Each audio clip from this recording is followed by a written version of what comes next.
ಬೆಳಗಿನ ಜಾವ 2:45ಗೆ ನಮ್ಮಮ್ಮ ನನ್ನನ್ನು ಎಬ್ಬಿಸಿದ್ರು. ಏನು ವಿಶೇಷ ಅಂತ ನಿಮಗೆ ಗೊತ್ತಾಗಿರುತ್ತೆ ತಮ್ಮನೇಲಿ ನೋಡಿ. ನಾವು ಶೃಂಗೇರಿಗೆ ಹೊರಟಿದ್ದು ಟಿ ಗಾಡೀಲಿ. ನಾನು ನನ್ನ ತಂಗಿಗೆ ಅಕ್ಷರಾಭ್ಯಾಸ ಮಾಡಿಸ್ಬೇಕಾಗಿತ್ತು. ಅದಕ್ಕೆ ನಾವು ಶೃಂಗೇರಿಗೆ ಹೋಗ್ತಾ ಇದ್ದೀವಿ. ಹೋಗುವಾಗ ಈ ವ್ಯೂಗಳಂತೂ ಸೂಪರ್ ಆಗಿತ್ತು. ಆದರೆ ನಾನು ಯಾವ ವ್ಯೂ ನೋಡಲಿಲ್ಲ, ಯಾಕೆ ಹೇಳಿ, ನಾನು ಮಲ್ಕೊಂಡ್ಬಿಟ್ಟಿದ್ದೆ. ಶೃಂಗೇರಿ ಚಿಕ್ಕಮಗಳೂರು ಜಿಲ್ಲೆಯಲ್ಲಿದೆ. ಶೃಂಗೇರಿಯು ಹಸಿರು ಭೂಮಿಯನ್ನು ಶ್ರೀಮಂತವಾಗಿ ಹೊಂದಿದೆ. ಈ ಶೃಂಗೇರಿ ಮಠವನ್ನು ಶಂಕರಾಚಾರ್ಯರು 8ನೇ ಶತಮಾನದಲ್ಲಿ ಸ್ಥಾಪಿಸಿದರು. ಶೃಂಗೇರಿನ ದಕ್ಷಿಣದ ಕಾಶಿ ಎಂದು ಕೂಡ ಕರೆಯುತ್ತಾರೆ. ಆದಿಶಂಕರಾಚಾರ್ಯರು ಕಾಶ್ಮೀರದಲ್ಲಿರುವ ಶಾರದಾಂಬೆ ಮೂರ್ತಿಯನ್ನು ತಂದು ಇಲ್ಲಿ ಪ್ರತಿಷ್ಠಾಪಿಸುತ್ತಾರೆ. ಇಲ್ಲಿ ಶೃಂಗಗಿರಿ ಇರುವುದರಿಂದ ಇಲ್ಲಿಗೆ ಶೃಂಗೇರಿ ಎಂಬ ಹೆಸರು ಬಂದಿದೆ. 14ನೇ ಶತಮಾನದಲ್ಲಿ ಶಾರದಾಂಬೆಯ ಮೂರ್ತಿಯನ್ನು ಚಿನ್ನದಿಂದ ಮಾಡಿ ಸ್ಥಾಪಿಸುತ್ತಾರೆ. ಹಾಗೂ ಮುಂಚೆ ಗಂಧದ ರೂಪದಲ್ಲಿ ಶಾರದಾ ದೇವಿಯ ಮೂರ್ತಿ ಇರುತ್ತದೆ. ಕಾಲಕಾಲಕ್ಕೆ ದೇವಸ್ಥಾನದ ಜೀರ್ಣೋದ್ಧಾರ ಮಾಡಿದ್ದಾರೆ.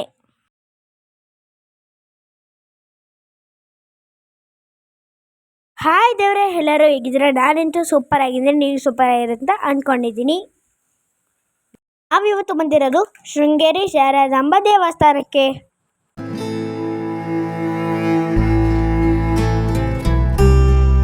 ನಾವು ಮನೆಯಿಂದ 4:30ಕ್ಕೆ ಬಿಟ್ಟು ಶೃಂಗೇರಿಗೆ 8:15ಕ್ಕೆ ತಲುಪಿದೆವು.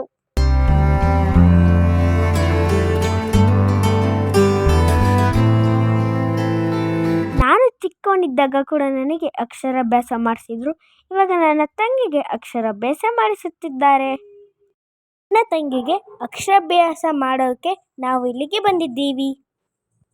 ಅಕ್ಷರಾಭ್ಯಾಸ ಮಾಡಿಸಿಕೊಳ್ಳೋಕ್ಕೆ ನಾವು ಮೊದಲು ಟಿಕೆಟ್ ತಗೋಬೇಕು.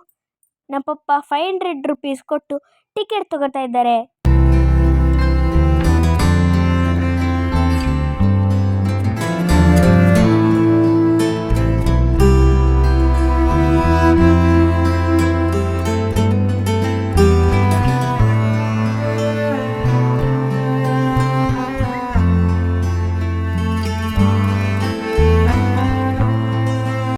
ಇದು ಅಕ್ಷರಾಭ್ಯಾಸ ಮಂಟಪ.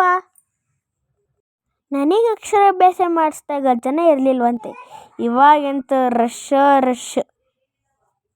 ಅಕ್ಷರಾಭ್ಯಾಸದ ಟೈಮಿಂಗ್ಸ್ ಬಂದ್ಬಿಟ್ಟು ಬೆಳಗ್ಗೆ 8 ಗಂಟೆಯಿಂದ ಮಧ್ಯಾಹ್ನ 1 ಗಂಟೆವರೆಗೆ. ವಿಧುಶೇಖರ ಭಾರತಿ ಸ್ವಾಮೀಜಿಯವರ ದರ್ಶನ ಕೂಡ ನಮಗೆ ಸಿಕ್ತು.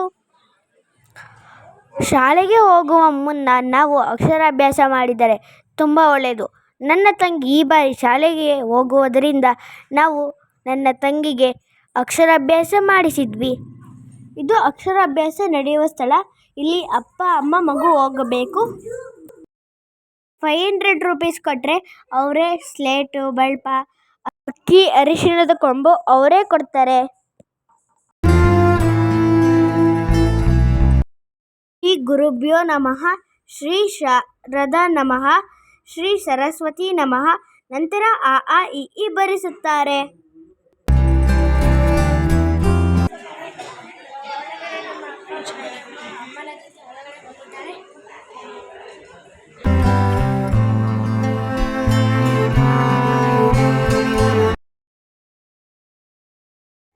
ಇದು ಚೌಡೇಶ್ವರಿ ಅಮ್ಮನವರ ದೇವಾಲಯ.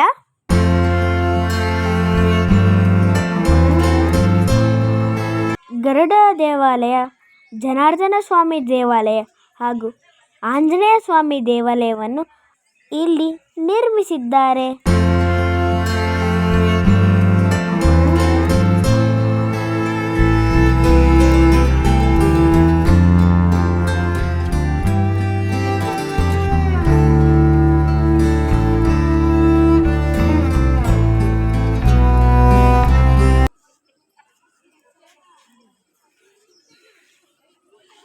ಇದು ಶ್ರೀ ವಿದ್ಯಾಶಂಕರ ದೇವಾಲಯ.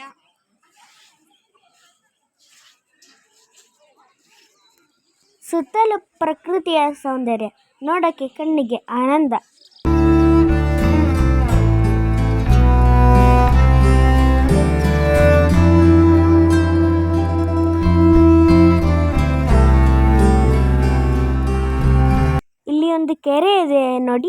ಆ ಕೆರೆಯಲ್ಲಿ ಮೀನುಗಳು ಇರ್ತವೆ. ಆ ಮೀನುಗಳನ್ನು ನೋಡೋಕೆ ಹೋಗೋಣ ಬನ್ನಿ. ನಮ್ಮ ಅಪ್ಪ ಅಮ್ಮ ಮತ್ತು ನನ್ನ ತಂಗಿ ಅಕ್ಷರಾಭ್ಯಾಸಕ್ಕೆ ಹೋಗಿದ್ದಾಗ ನಾನು ಈ ವಿಡಿಯೋಗಳನ್ನು ಮಾಡಿಕೊಂಡು ಬಂದೆ.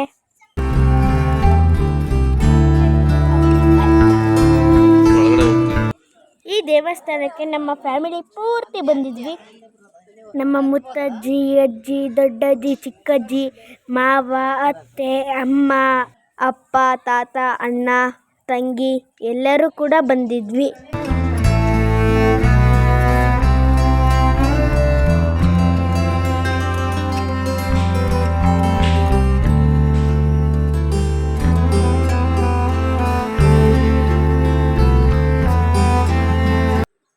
ಇದು ಶ್ರೀ ಬಾಲಸುಬ್ರಹ್ಮಣ್ಯ ಸ್ವಾಮಿ ದೇವಾಲಯ.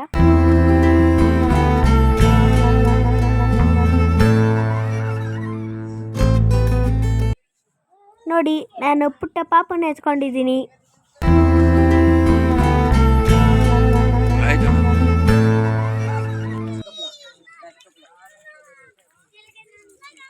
ಬನ್ನಿ ನೋಡಿ, ಅದರಲ್ಲೂ ಸಣ್ಣ ಸಣ್ಣ ಕೂಡ ನೋಡಿ, ಎಷ್ಟು ಸಣ್ಣ ಸಣ್ಣ ಮೀನು.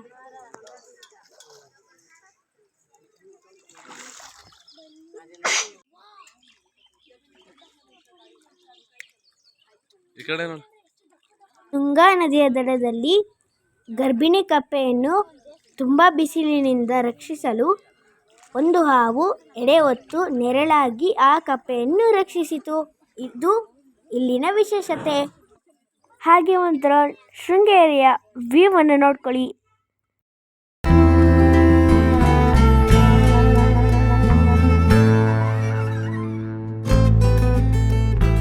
ಶಂಕರಾಚಾರ್ಯರು 4 ದಿಕ್ಕಿನಲ್ಲೂ ಕೂಡ 4 ದೇವಾಲಯವನ್ನು ನಿರ್ಮಿಸಿದ್ದಾರೆ.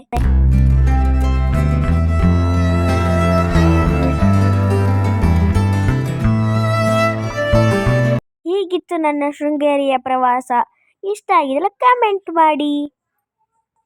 ನನ್ನ ಪ್ರವಾಸದ ಜೊತೆಗೆ ಹಿಸ್ಟರಿಯನ್ನು ಕೂಡ ಹೇಳಿದ್ದೇನೆ. ಅದು ಇಷ್ಟ ಆದರೆ ಲೈಕ್ ಮಾಡಿ. ಬೇಗ ಬೇಗ ಸಬ್ಸ್ಕ್ರೈಬ್ ಆಗಿ. ಟೆಂಪಲ್ ರನ್ ವ್ಲಾಗ್ ಆಗ್ತಾ ಇರ್ತೀನಿ. ಬಾಯ್ ಬಾಯ್. ನಾನು ನಿಮಗೆ ನೆಕ್ಸ್ಟ್ ವಿಡಿಯೋದಲ್ಲಿ ಸಿಗ್ತೀನಿ. ಅಲ್ಲಿ ತನಕ ಟೇಕ್ ಕೇರ್.